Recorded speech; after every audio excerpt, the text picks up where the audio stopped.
There is a dangerous lie that has crept into the church, and it sounds like this: if you're not being seen, you're not making an impact. But the truth is, some of the most powerful things God does in your life will happen in obscurity, away from the spotlight, away from applause, away from views, likes, and shares. God is not impressed with platforms.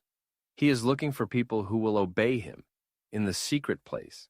Many Christians today are building a name for themselves, rather than lifting up the name of Jesus. They treat ministry like a brand.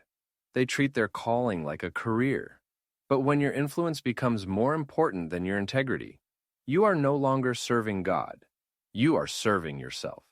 In John 12:43, Jesus rebuked those who believed in Him, but refused to confess it. Why? Because they loved the glory that comes from man more than the glory that comes from God. That is what this idol is built on: a love for being admired, a need to be noticed, a desire to be praised. Fame is not evil in itself. God may give you influence. But if that influence ever becomes more important than your obedience, it has become an idol. If you start preaching what people want to hear instead of what God says, you are no longer a messenger. You are a performer. Remember what Jesus did when the crowds praised Him. He withdrew. He went up the mountain to pray. He did not feed on their applause. He sought His Father's approval. And that is the model we must follow. You do not need to be known by the world to be used by God. The early church turned the world upside down without social media, without platforms, without followers. They were not influencers. They were servants.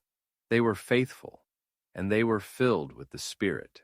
Ask yourself, would I still do what I do if no one ever saw it? Would I still serve if no one clapped? Would I still preach if it made me unpopular? Would I still obey if it cost me my platform?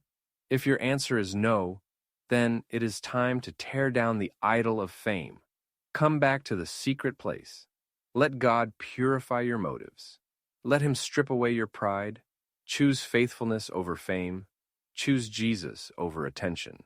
If you enjoyed learning about the Bible, make sure to like, subscribe, and drop a comment about what story you want to see next.